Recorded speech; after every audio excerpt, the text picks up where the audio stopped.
안녕하십니까, 노희찬입니다. 오늘 이렇게 우리 목포 시의회에서 우리 목포를 대표하는 또 우리 언론사 관계자 여러분들, 기자님들 만나 뵙게 되어서 대단히 기쁩니다. 저도 사실 몇 년 만에 지금 또 목포를 방문을 해서 제가 18대 국회의원 낙선한 뒤에 좀 마음을 달래려고 가거도 갈 때 항에서 배를 탔던 기억이 납니다만은 그 전에 FTA 문제로 2007년도에 와서 또 강연을 한 이후로 좀 오랜만에 찾아뵙긴 했습니다. 저는 오늘 방금 말씀하신 것처럼 오늘 저녁에 우리 진보정의당 목포 시당이 주최하는 시민 강연에 현 시국에 대한 어떤 강연을 하면서 목포 시민들을 만날 예정입니다. 저도 그 자리가 상당히 기대가 됩니다. 목포 시민들이 현 시국을 어떻게 보고 계신지, 또 저희 같은 사람들에게 무엇을 당부하시는지를 잘 듣고 또 새겨서 국정에 반영하고자 합니다. 박근혜 정부가 출범한 지 이제 한 달이 더 지났습니다. 어떤 면에서 보면은 한 달밖에 안 됐기 때문에 아직은 뭔가를 평가하기에 이제 이르다는 측면도 있습니다만은, 다른 한편으로 보면은 한 달이나 되었음에도 불구하고 인수위 기간까지 합하면 거의 100일 이상이 지났음에도 불구하고 뭔가 우리 국민들이 새 정부에 걸었던 기대가 어떤 실현된다라는 그런 느낌을 갖기가 상당히 좀 어렵지 않나 이렇게 생각이 됩니다. 특히 무대 위에 박근혜 대통령 한 명만 보인다. 아무도 보이지 않는다. 혼자서 이리 뛰고 저리 뛰고 분주하기만 할 뿐 아무것도 이렇게 진척이 되는 게 없다 이렇게 보여집니다. 일이 이렇게 되게 된 데는 몇 가지 원인이 있다고 보여집니다. 사실 지금 야당들이 뭘 그렇게 잘하고 있다라고 좀 국민들로부터 평가를 받고 있지 못하긴 합니다만, 현 사태가 반대하는 야당들 때문에 지금 국정이 이렇게 좀 곤란한 지경에 좀 봉착한 건 아니라고 생각합니다. 이 원인은 전적으로 박근혜 대통령 자신에게 있다 이렇게 봅니다.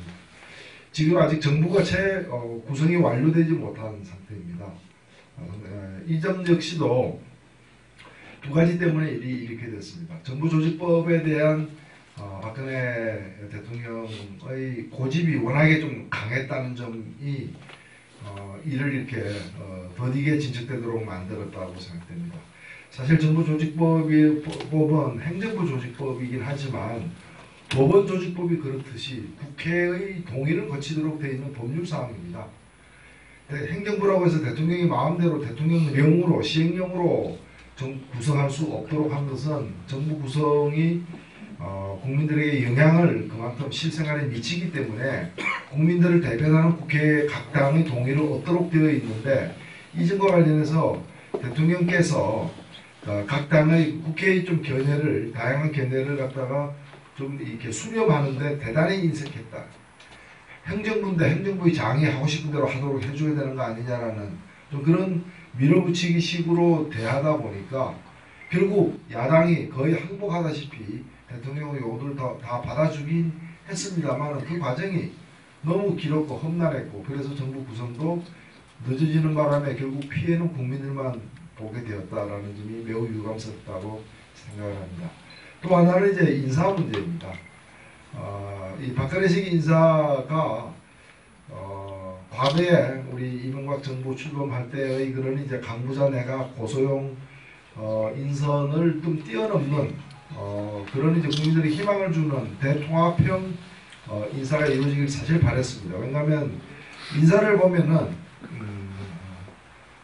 보면은 앞으로 그 정부가 무엇을 어떤 방향을 해나갈지를 어느 정도 짐작할 수 있기 때문입니다. 그러나 최근 박근혜식 인사에서 드러난 가장 큰 문제는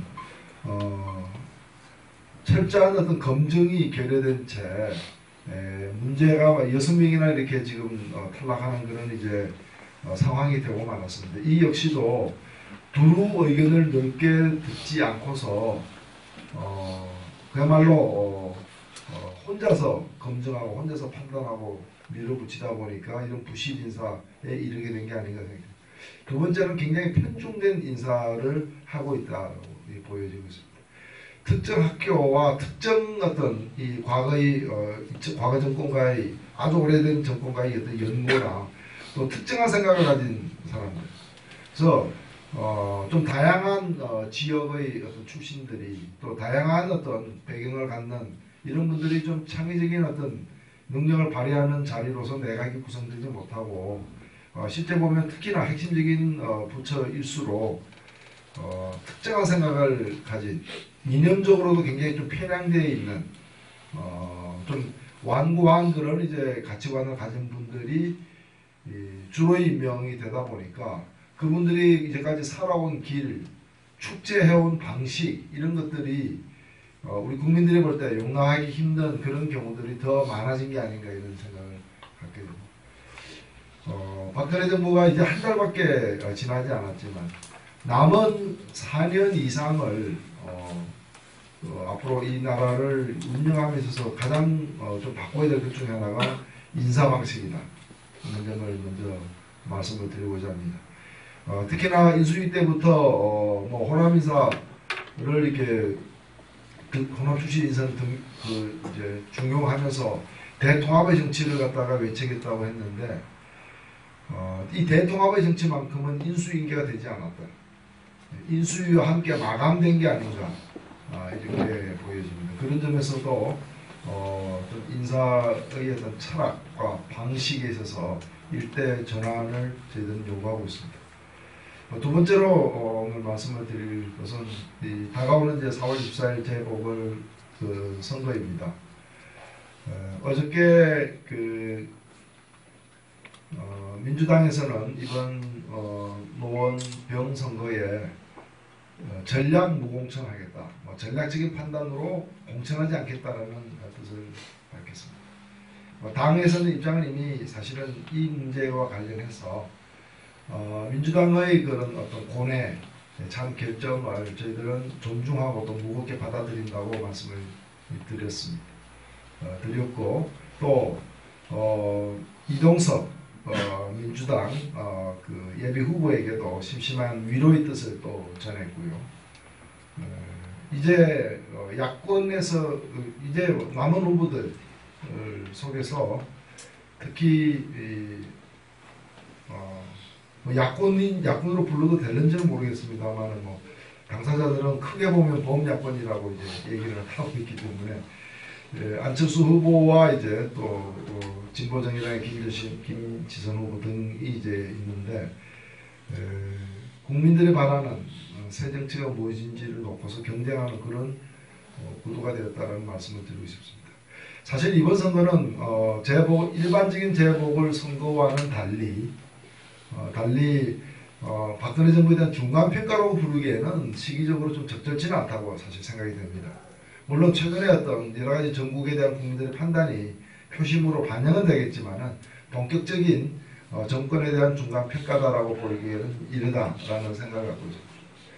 오히려 이번 선거는 크게 두 가지 의미를 갖고 있다고 저희들은 생각합니다. 하나는 노원병의 이 보궐선거 같은 경우에는 군사독재 정권이 끝나고 이제 민주화가 이루어진 이후로 국회의원이 선거법 위반이나 비리와 연관되지 않고서 의석을 잃은 것은 이번이 처음입니다.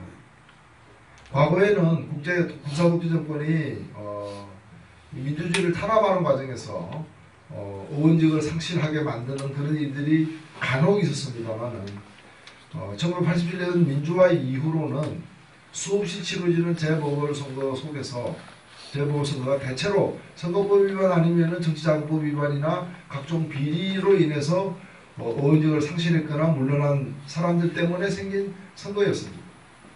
단 한 건도 그렇지 않은 일로 인해서 선거 치른 적은 없습니다. 그런 점에서 이번 선거, 노원병의 선거야말로 유례없는 선거이고 그런 점에서 이 삼성엑스 파일에 대한 대법원 판결을 국민들의 잣대로 한번 다시 심판하는 그런 선거로서의 의미를 여전히 강하게 갖고 있다고 생각이 됩니다. 또 이번 선거는 지금 이 야권 재편을 앞두고 야권의 재편이 어떤 방향으로 어떤 세력에 의해서 주도되어야 하는지에 대한 표심이 드러나는 선거라고 이렇게 생각이 됩니다.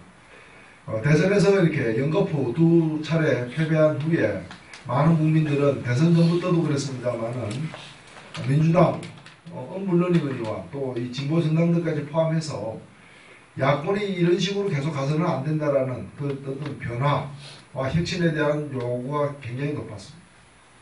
뭐 이른바 안철수 현상이라는 것도 그런 국민들의 바람이 대선을 앞두고 표현되었다고도 여겨집니다. 그러나 그런 국민들의 바람과 또 실제로 그것이 어떻게 실현될 것인가 하는 문제는 다른 문제이다. 과거에도 새정치에 대한 바람은 많았지만 수차에 걸친 그런 국민들의 바람이 결국에는 거품으로 끝나버린 새정치가 거품으로 그냥 끝나버린 안타까운 경우도 여러 차례 있었습니다.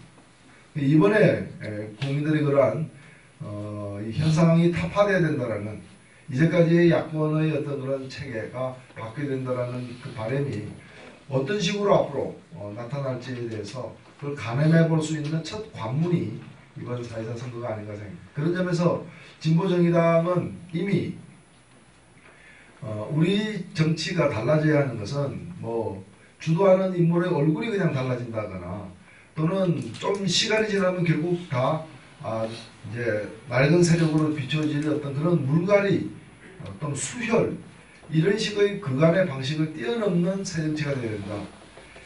이제까지 정치가 문제였던 것은 민심과 너무 거리가 멀었기 때문입니다. 이제까지 정치가 문제였던 것은 사회 악극화와 같은 국민들이 먹고 사는 문제에 대해서 전혀 해결 능력을 보여주지 못했기 때문이다. 또 이제까지 정치가 문제였던 것은 특히 야당들이 이 어려운 국민들의 어떤 처지를 다 해결할 수 있는 비정규직 문제라거나 여러 가지 또 농민들의 문제라거나 자영업자들의 문제 이런 데 대해서 거의 해결 능력에는 해결 무능력을 과시해 왔던 데 대한 어떤 국민들의 질타가 새정치에 대한 요구로 나타나고 있다고 생각됩니다. 그렇기 때문에 국민들이 바라는 새정치에서는 진보의 목소리가 더 강화되어야 된다.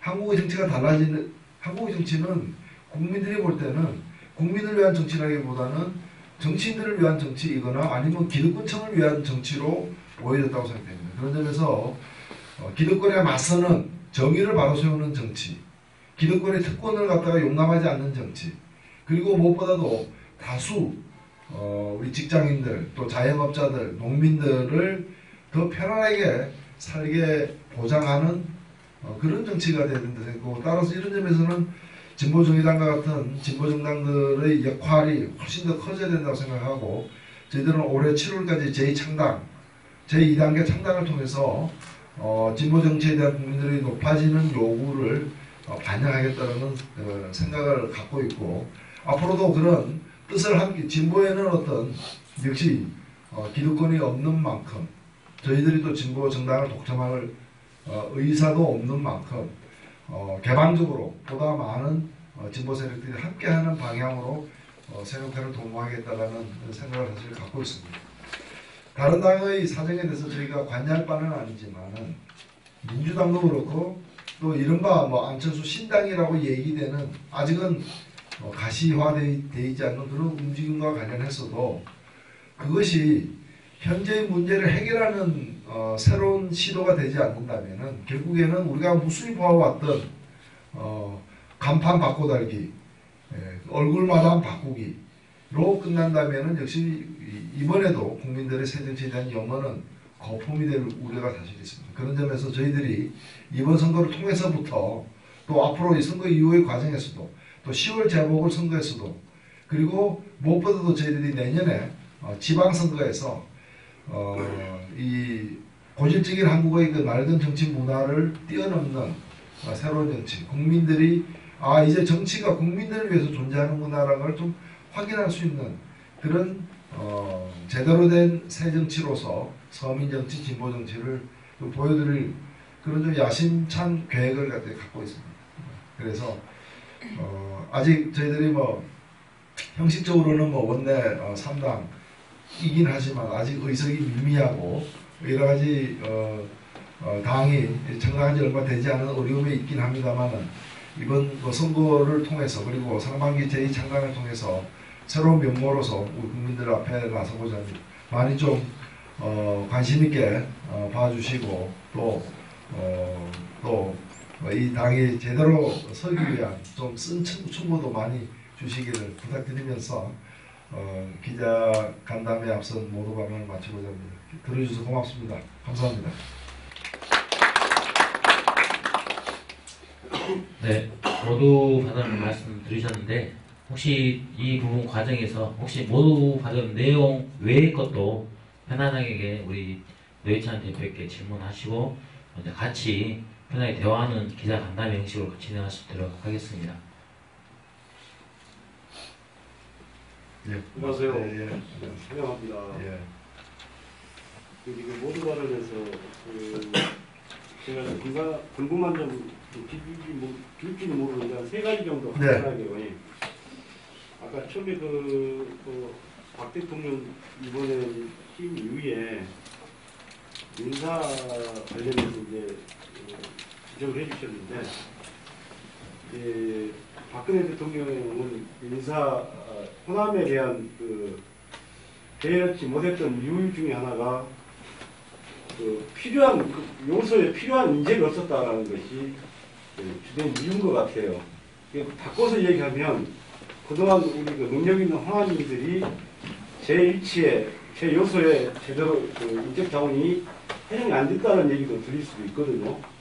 그다음에 영원히 거기에 필요한 인물이 대부분 이제 영남 쪽, 대부분 우리가 말하는 그쪽 인사들이 주요 보직을 다 차지하고 지금까지 있었는데, 그다음 영원히 호남인들은 경험이 없기 때문에 아까 우리가 민주당이나 야권에서 요구하는 공정인사에 대해서 좀 묘한 메아리로밖에 계속 안 하고, 이번에도 보니까 결과 나서 우리 지역 언론에서도 상당히 그거에 대해서 불만의 목소리를 대변한 뉴스를 많이 봤는데요.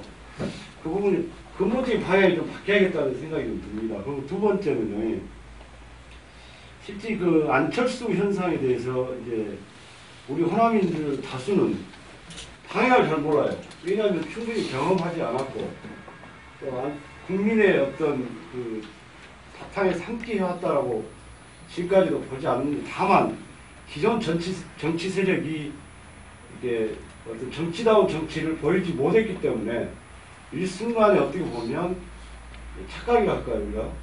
그런 것이 있잖아요. 경험을 해봐야 그걸 또 알거든요. 네, 그런 부분에서 우리 진보 정의당 같은 경우도 목소리를 지금까지 내오고 지금까지 해왔지만 일부 소외계층의 지역구를 제외한 나머지 일반 국민들은 그 진보 정의당에 대해서 관심도 사실 낮습니다. 그래서 아까도 상당히면서 의석수 얘기를 말씀하셨는데, 그런 데서 가감하게 이렇게 좀 파헤칠 수 있는, 그걸 뒤집을 수 있는 어떤 대안이 있는 건지, 그렇지 않다면 이런 모습을 벗어나지 못한다고 저희도 생각을 하거든요. 대부분 이제 다시 말해서 진보를 하면 우리가 이야기하는 실질적인 변화, 국민과 함께하는 변화를 강조를 하시는데, 대부분 사람들은 진보하면 갑작스러운 변화를 하면 두려워합니다.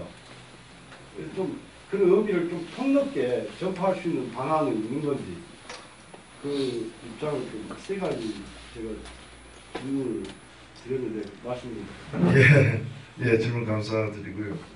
이렇게 포괄적으로 저도 답변을 드리도록 하겠습니다. 저는 호남인사들이 이제 중용되지 않은, 저는 의도했던 의도하지 않았던 굉장히 좀 마치 이렇게 차별한 것처럼 이게 적게 등용된 데 대해서 꼭 일부러 그런 건 아니지만 적재적소에 맞는 딱 그 자리에 맞는 사람이 좀 부족했다, 없었다라고 얘기하는 것은 그것은 해서는 안 될 얘기라고 사실 생각됩니다. 그러면 이미 이 내정됐던 사람들, 임명됐던 사람들은 그럼 적재적소에 맞는 사람이었냐는 거죠. 우리나라에 국방부 장관 할 사람이 그렇게 없어서 그분을 했는지, 아니 공정거래위원회를 담당할 사람, 저도 기억납니다만은 김대중 정부 때 초기 공정거래위원회 어떤 분을 했습니까? 관료들도 이제 벌벌 떨 정도로 그런 이제 아주 공정성이 높은 그런 이제 학계 인사를 임명해가지고 공정위의 기틀을 잡아놓기도 사실 했습니다. 그게 이제 그 인사가 주는 국정 운영 방향이거든요. 그런데 지금 공정거래위원장에게 누구를 임명했습니까? 그 공정거래위원회는 주로 제가 국회 정무위원회도 있었습니다만 그 정무위원회가 공정거래 소관사항인데 대기업, 재벌 이런 데를 다루는 데가 공정거래위원회입니다. 근데 그쪽 편에서 일한 사람을 갖다가 공정거래 그 조폭 출신을 검찰총장 시킨 거 비슷한 겁니다. 좀 거칠게 말씀을 드리자면 이런 것이 과연 이렇게 하느라고 한쪽에 인재가 없어 이렇게 했냐라는 거죠. 그래서 저는 걸맞지 않는 얘기고 헌법재판소장도 보면은 제가 아는 목포 출신의 아주 유능한 그런 저 고위 복관 있습니다. 지금도 현직에 있어요. 그분이 왜 헌법재판관도 안 됐습니까? 이름만 오르내리다가. 근데 헌법재판소장은 누구 시켰습니까? 그 내에서 헌법재판소 식구들도 다 문제 있다고 하는 가장 문제 많은 사람을 헌법재판소장까지 시켰다. 이런 걸 보면서 그리고 지금도 헌법재판소장에게 또 문제없이 또 검찰 출신을 갖다가 시킨다거나 이게 굉장히 이제 그 완고한 생각과 좀 어떤 편중된 철학을 갖고 있지 않은 다음에 이런 인사가 나타날 수 있느냐는 점에서 저는 문제가 여전히 있다고 생각되고, 그 다음에 이제 안철수 현상은 뭐 많은 분들이 다들 지적을 하니까요. 저도 뭐 같은 생각입니다. 이런 생각은 자연스럽게 기성정치 세력의 문제로부터 비롯된 것이지만 이것이 새로운 어떤 현실을 타개하는 대안이 될 수 있느냐 하는 문제는 별도의 문제인데, 새정치라는 이름이 나온 지 벌써 1년이 다 돼갑니다만 아직까지 그 제대로 된 내용을 본 사람은 없다 해요. 개봉박두라는 얘기 듣고서 1년 지났는데 아직 영화는 시작되고 있지 않다. 뭐 이런 상황 비슷하다고 보여지고, 오히려 좀 새정치라고 하면서 좀 이 진지한 어떤 정치 개혁 방안이 나온다기보다는 좀 국민들의 어떤 이제 좀 심리의 어떤 그 쉽게 영합하는 뭐 국회의원수를 줄인다거나 무슨 월급을 30% 깎는다거나 월급 깎아서 이 나라 잘 될 것 같으면 30%가 아니라 100%라도 저는 깎아야 된다고 생각됩니다만은 그런 임기응변적 방안이 아니라 진정한 좀 개혁 방안이 나와야 되는 게 아닌가 생각되고, 저는 진보 정의당 역시도 마찬가지라고 봅니다.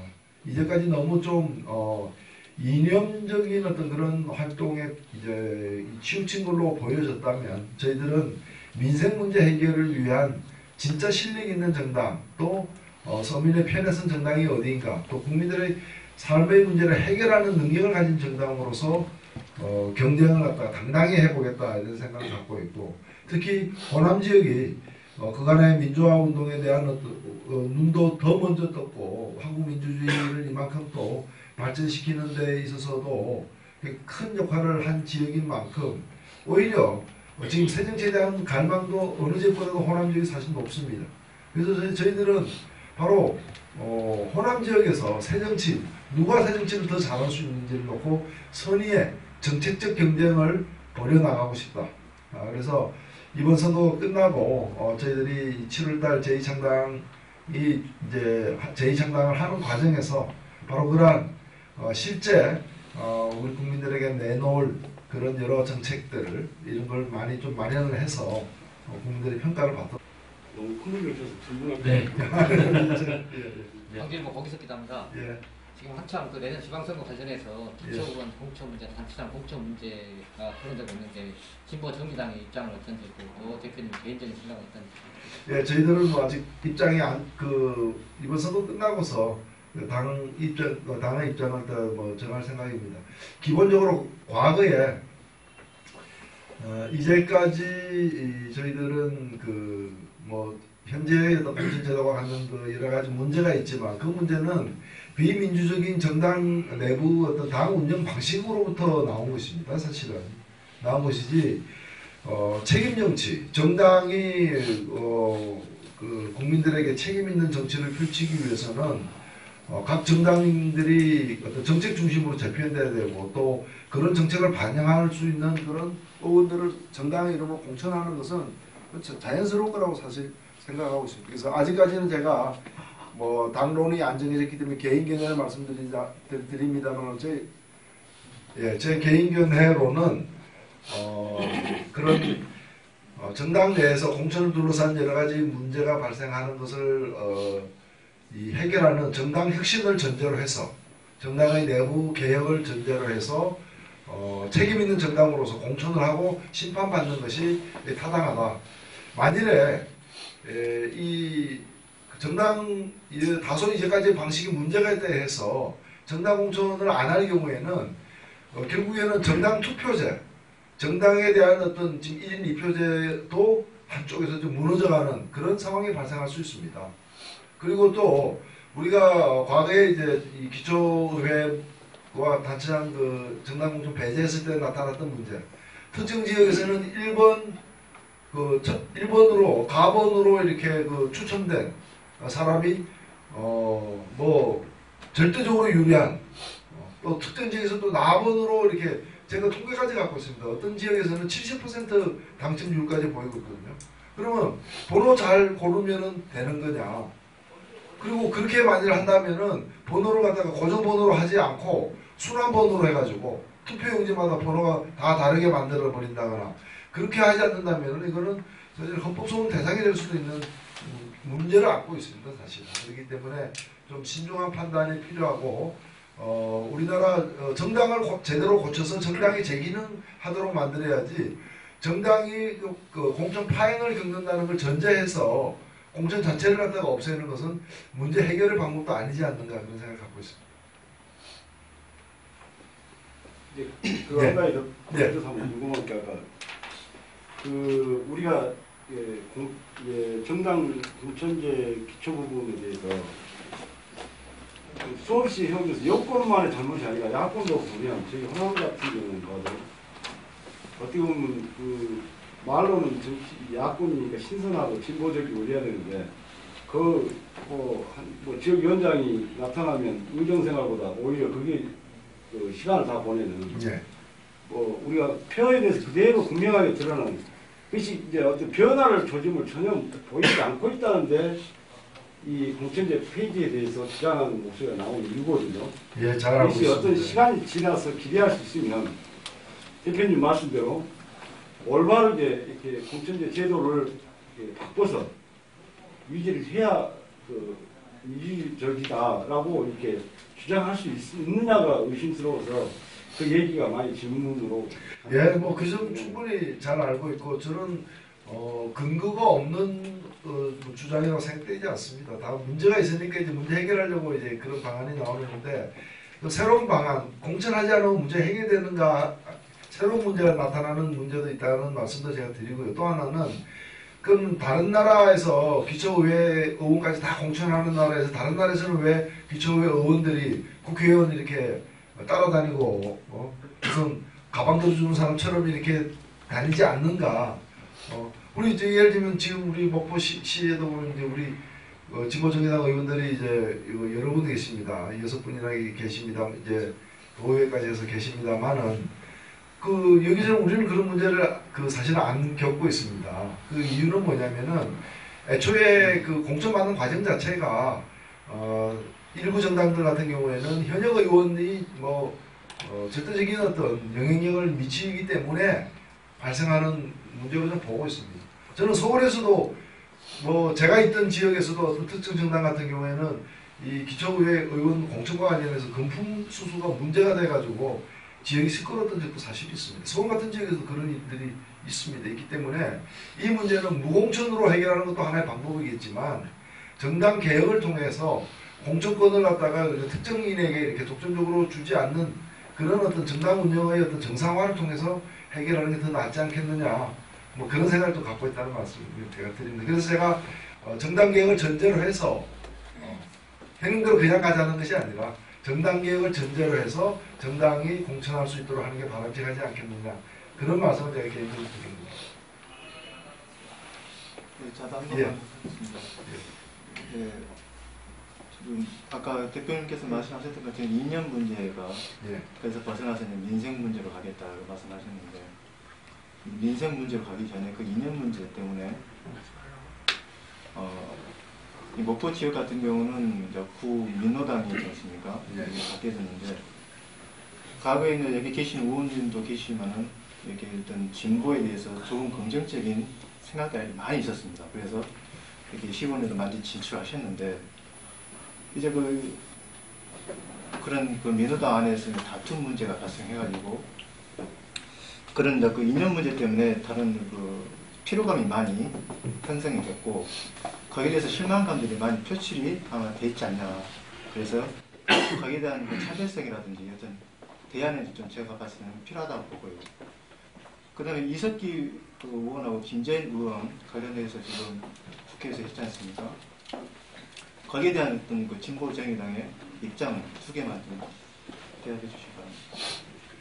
예, 저희 이념 문제에 있어서는 그간의 진보 세력들이 좀 자초한 면도 좀 있고요. 왜냐하면 북한의 이러저러한 잘못에 대해서 비판할 때 확실히 좀 비판해야 되는데 그런 입장을 굉장히 이제 좀 소극적으로 얘기하거나 아예 얘기하지 않음으로써 좀 오해를 불러일으킨 측면도 있고요. 또 다른 측면에서는 좀 과도하게 또 막 우리 그 일부 세력들 또는 일부 언론에 의해서 그냥 이념 대결로 그냥 몰고 감으로써 이익을 보려는 그런 전 경향도 사실 있다고 봅니다. 그래서 그러니까 뭐 멀쩡한 사람 보고도 종북이다 뭐다 해가지고 우리 뭐 문화예술인이라거나 뭐 교수라거나 뭐 정치 영역까지도 그렇게 좀 이렇게 너무 우리 사회를 냉전적인 이념으로 재단해서 편가르게 하는 식으로 해서 뭔가 그런 공포 분위기 속에서 이익을 보려는 그런 우려되는 움직임도 사실 없지 않다고 사실 생각됩니다. 그런데 이와 관련해서는 저는 일단 진보 세력들, 제가 뭐 그 속에 포함되어 있는 사람으로서 진보정당은 좀 북한에 대해서 필요할 때 확실한 입장을 국민들이 오해하지 않도록 하는 입장을 확실히 좀 천명해야 된다고 보고요.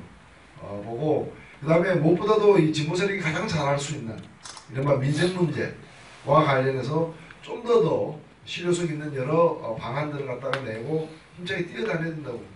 사실 카드 가맹점 수수료 같은 그 부당하게 높은 그 가맹점 수수료 제일 먼저 제기한 사람이 진보 정당들입니다.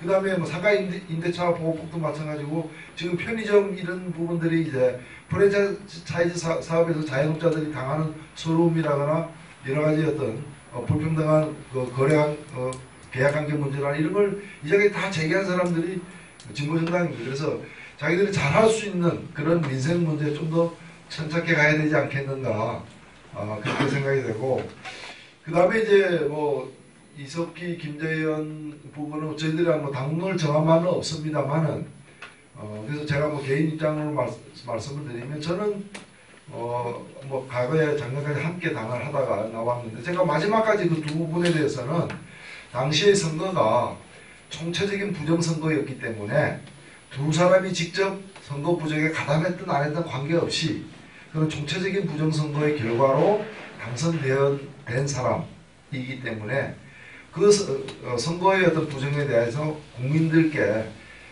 사과하는 의미에서 좀 정치적 책임을 지고 물러서는 게 마땅하다라고 저는 그런 입장을 마지막까지 견지를 했습니다.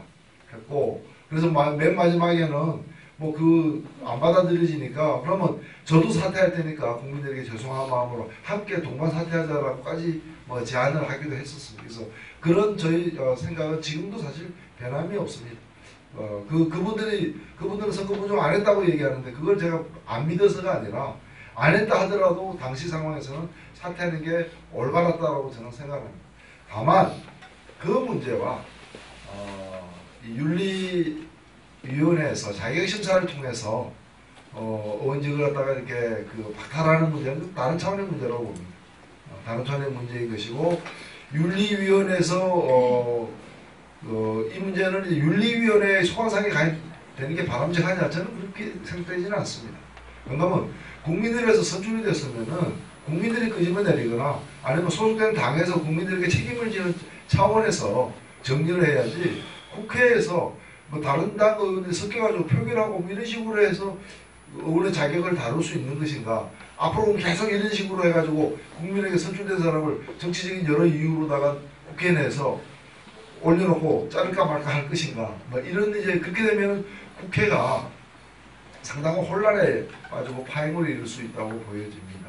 그런 점에서 이것은 국민과 당에게 또 국민들의 책임지는 것도 당이기 때문에 그게 맡긴 게 맞지 않겠느냐. 어떻게 보면 그 민주당의 뿌리가 깊은 곳인데요. 네. 얼마 전에 그 민주당 원내대표였던 박기현 의원의 지역구이기도 합니다. 지금 새정치를 말씀하셨는데 그 새정치 실현을 위해서 우리 노회찬 대표님께서 목포 시민들에게 혹시 바라고 하고 싶은 말 있으시면? 예, 저희야 뭐 일단은 특히 목포 시민들께는 죄송하다는 말씀 먼저 드리고요. 저희가 이 한국에서 진보정당에 출범한 지 얼마 되지는 않지만은 많은 국민들의 큰 관심과 배려 속에서 의석 하나 없는 상태에서 꽤 많이 이렇게 자라왔다고도 생각됩니다. 그만큼 또 이 선진 복지국가로 가는 과정에서 진보정당의 역할이 더 많아져야 되고 또 그렇게 기대들도 더 커 나가는데 아직까지는 저희들이 실망도 시켜드리고 여러 가지 또 심려도 끼쳐드리면서 제대로 풀어오지 못했다고 생각됩니다. 저는 앞으로 우리 호남인들이 바라는 새정치에 정말 저희들이 자신있게 그걸 받아가기 위해서 민주당과 또 우리 안철수 현상도 있습니다만은 새정치를 위한 선의의 경쟁 속에서 우리 국민들이 정치가 국민들에게 필요한 것이구나, 배를 따뜻하게 배를 부르게 만들 수 있는 게 정치구나 하는 걸 느낄 수 있도록 저희들이 뭔가 이렇게 손에 쥘 수 있는 그런 성과를 만들어내겠습니다. 저희들 좀 기대해 주십시오.